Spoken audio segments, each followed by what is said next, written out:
Boa noite, irmãos, que a graça e a paz do Senhor esteja repousando sobre cada um de nós nesta noite. Estamos aqui para dar continuidade à nossa escola bíblica online, né? A nossa é bom. Vamos estar nesta noite fazendo aqui o estudo da palavra do Senhor, né? Que está baseado em Gênesis, né? E o tema dessa noite que vamos estar estudando é o Deus da redenção. O Deus da redenção. Então vamos estar pensando nesse tema nesta noite, né? Mas antes eu quero orar com você, né? Para que Deus possa estar nos dando o entendimento e o reconhecimento da tua palavra nesta noite. Pai de amor, mais uma vez, Pai, nos colocamos diante do Senhor e queremos, Pai, agradecer, Pai, ao Senhor, porque o Senhor é bom, misericordioso, Pai, e a tua bondade, Pai, é o que nos faz crescer, Pai. Neste momento, Pai, nos dê o entendimento da tua palavra, Pai, neste momento, Pai, fala aos nossos corações e nos dê entendimento, Pai, para que possamos viver de acordo com a sua vontade, Pai. É o que eu te peço, em nome de Jesus. Amém. Vamos lá, amados, né? Pensando a nossa quarta lição, né? A nossa quarta lição hoje, e vamos estar pensando sobre o Deus da redenção. O que significa esse nome para você? Redenção. Depois coloca lá no grupo para mim o que você entende sobre redenção, sobre o Deus da redenção. Vamos estar conversando depois lá, né? Por mensagem nesta noite. Então vamos pensar assim nesse tema, o Deus da redenção. Vamos lá. A introdução diz assim: pela escolha do primeiro casal, na qual todos nós estamos incluídos como humanidade, fomos atingidos pelo mal. Mas nosso Deus, que é Redentor, continuou nos oferecendo desde o início um glorioso destino, dependendo, é claro, da nossa escolha. Pensamos às vezes que Deus se manifestou como Redentor apenas na pessoa de Jesus, que há 2000 anos viveu neste mundo de forma perfeita e entregou a sua vida pela humanidade. Já no Antigo Testamento, no entanto, Deus é reconhecido como Redentor. Salmo 19, versículo 14, Salmo 103, de 3 a 4. Muito antes ainda, ele já se manifestava como Redentor, procurando o primeiro casal, fazendo perguntas a Caim para que examinasse a si mesmo e se afastasse do mal. E depois manifestou-se a Noé, a Abraão e a muitos outros. Está lá em Hebreus, capítulo 1, versículo 1 e 2, falando sobre como Deus manifestou aos nossos antepassados. Vamos pensar então no primeiro tópico aqui que nós queremos pensar. Vamos pensar nesse tópico hoje, né? Os outros nós vamos pensar nas outras aulas, mas eu quero pensar nesse tópico muito importante. Ele vai falar o Deus que deseja resgatar o primeiro casal. Abra sua Bíblia aí em Gênesis, capítulo 3, versículo de 6 até o versículo 14, que diz assim: então, vendo a mulher que a árvore era boa para dela comer, agradável aos olhos e desejável para dar entendimento, tomou do seu fruto, comeu e deu dela a seu marido, que também comeu. Então os olhos dos dois foram abertos e ficaram sabendo que estavam nus. Por isso entrelaçaram folha de figueira e fizeram para si aventais. Ao ouvir a voz do Senhor Deus, que andava pelo jardim no final da tarde, o homem e a mulher esconderam-se da presença do Senhor Deus entre as árvores do jardim. Mas o Senhor Deus chamou o homem e perguntou: onde estás? O homem respondeu: ouvi a tua voz do jardim e tive medo, porque estava nu. Por isso me escondi. Deus perguntou-lhe outra vez: quem te mostrou que estava nu? Comeste da árvore da qual te ordenei que não comesse?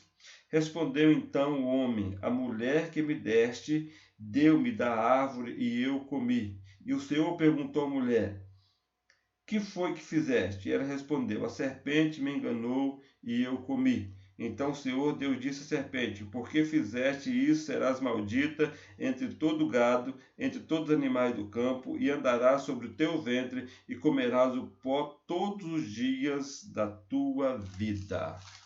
Vamos lá então pensar, meus amados. O Deus que deseja resgatar o primeiro casal. Quando o primeiro casal desobedeceu a ordem, e a ordem era uma ordem bem clara e simples, né? A ordem de Deus era para que ele podia tocar em todas as árvores do jardim, menos em uma. a que estava no centro do jardim, né? E a Bíblia vai dizendo que a mulher ali olha e vê que aquilo é agradável aos olhos e bom para dar entendimento.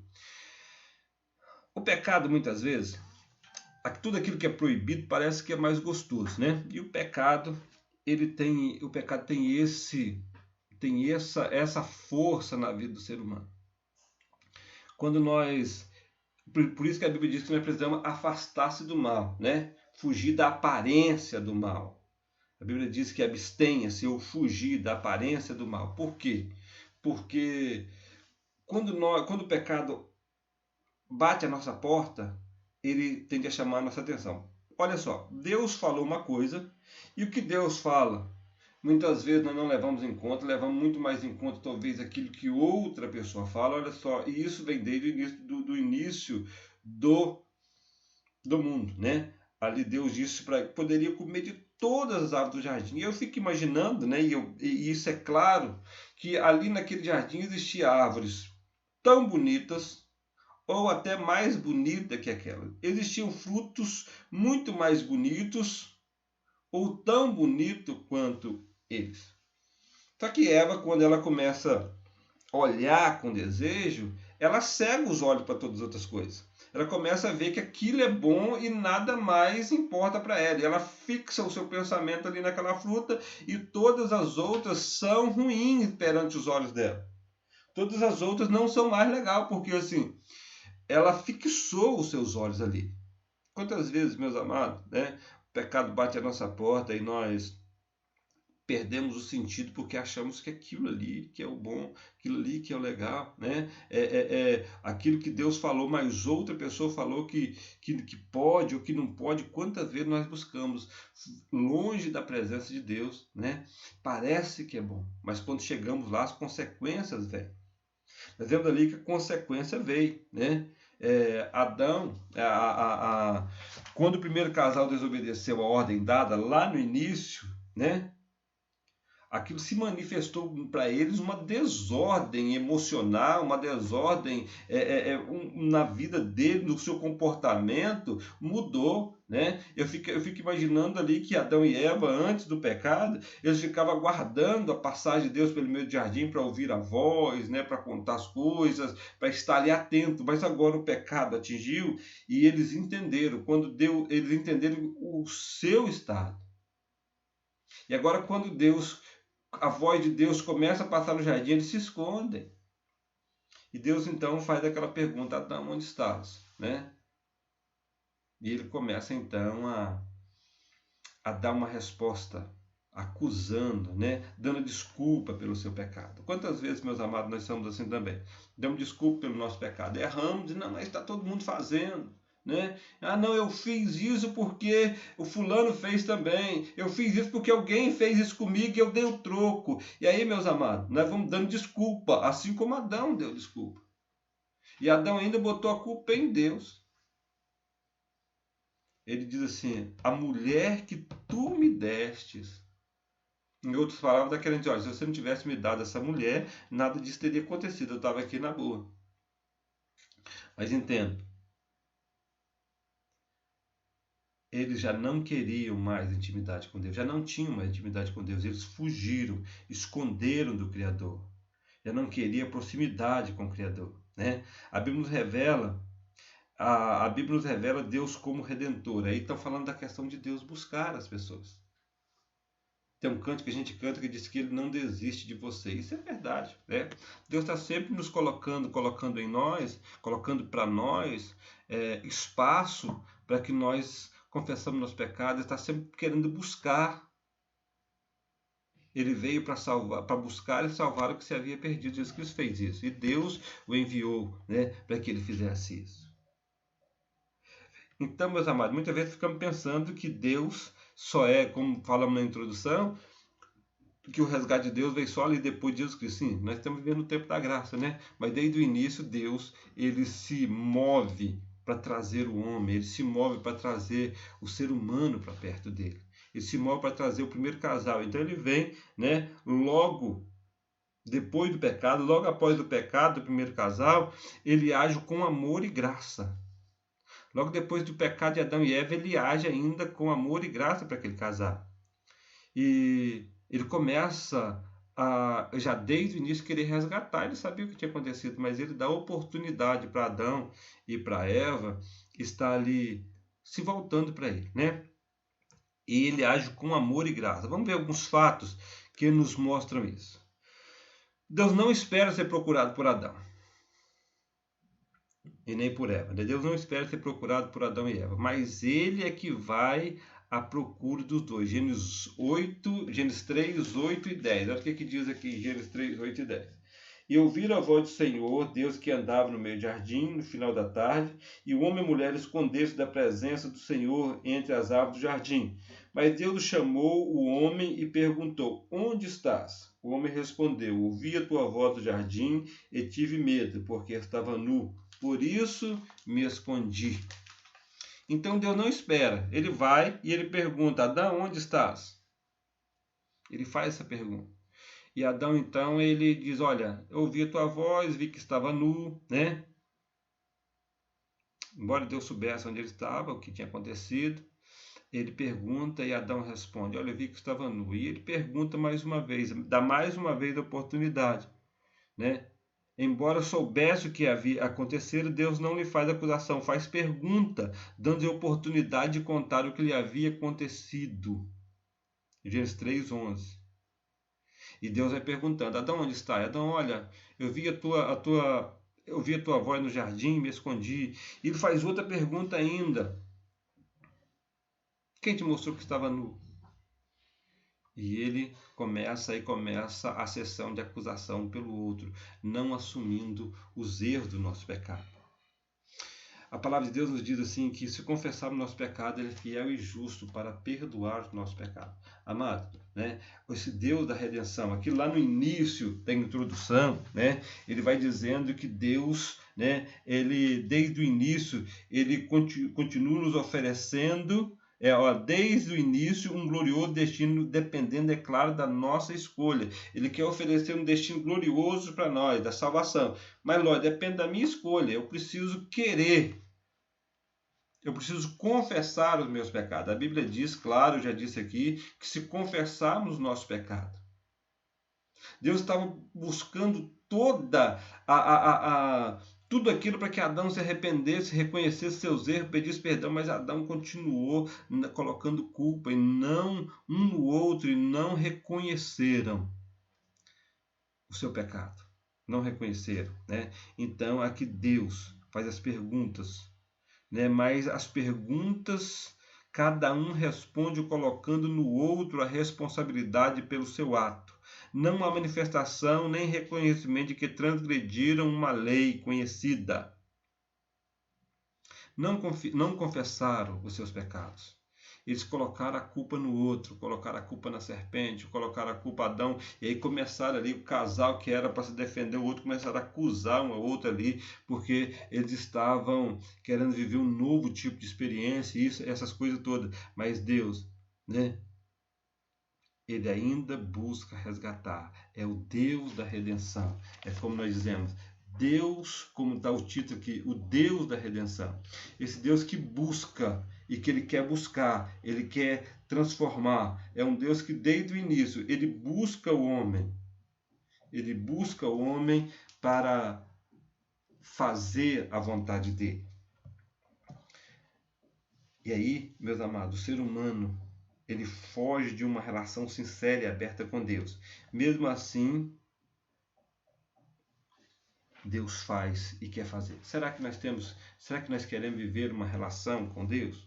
Né? Mas para isso precisamos confessar os nossos pecados. Precisamos querer viver um tempo de santificação da nossa vida, ouvindo o que Deus diz, né? E fazendo. Adão precisava voltar ali então, né?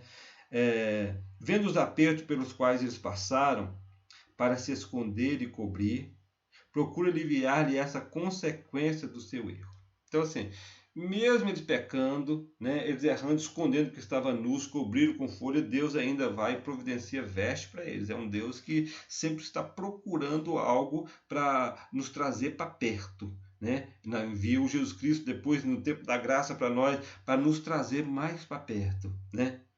Basta ver alguém atingido pelo mal para que Deus se manifeste como redentor. Mas Deus também é justiça, e todo pecado praticado receberá, pela própria ação da lei infalível da semeadura, as suas consequências. Então vamos lá, né? Todo pecado, Deus, quando vê alguém atingido, ele vai buscar. Mas as consequências do pecado, elas sempre vêm. Como diz aqui a lei da semeadura, né? Como plantar, ele também ceifará. Eu quero deixar aqui uma pergunta para você, e depois você pode estar lá colocando a sua pergunta também, no grupo. O que você entende por isso? Olha, mas Deus também é justiça, e todo pecado praticado receberá, pela própria ação da lei infalível, da semeadura, as suas consequências. Comente aí sobre isso, né? Gênesis 3, 14 a 24. Mas mesmo nesse texto, Deus anuncia, através de Gênesis 3,15, o plano de uma redenção futura para a humanidade, como alguém pode pensar que Deus do Antigo Testamento não é um Deus cheio de graça e misericórdia? É assim que ele se revela desde o começo. Deus se revela desde o começo como um Deus de misericórdia. E desde lá, ele já, versículo 15, né, aqui de Gênesis 3, vai dizendo assim: porém, inimizade entre ti e a mulher, entre a tua descendência e a descendência dela. Esta te ferirá a cabeça e tu lhe ferirás o calcanhar. Né? Então, desde o início, Deus já está levantando alguém que vai resgatar o ser humano para Deus, né?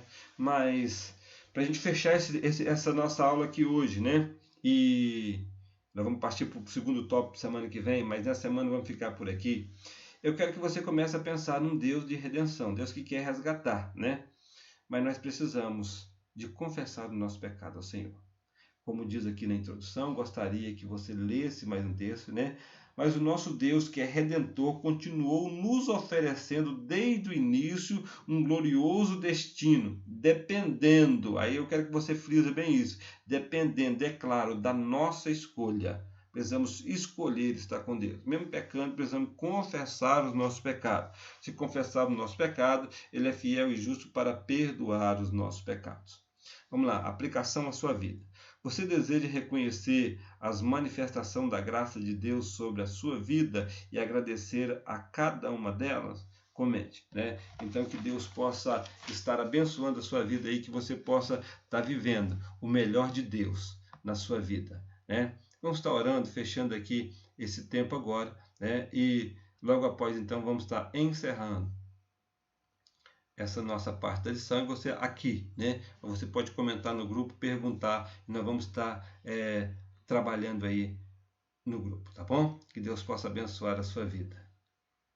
Pai de amor e de infinita bondade, Pai, mais uma vez nos colocamos diante da Tua presença e queremos Te agradecer, Pai, porque o Senhor é bondoso, misericordioso, Pai, e neste momento, Pai, eu rogo as Tuas bênçãos para que possamos, Pai, entender o quão amoroso o Senhor é, Pai, que nos tenta nos resgatar de toda forma do pecado, Pai. Abençoa nossas vidas, Pai. É o que eu te peço e te agradeço, em nome de Jesus. Amém.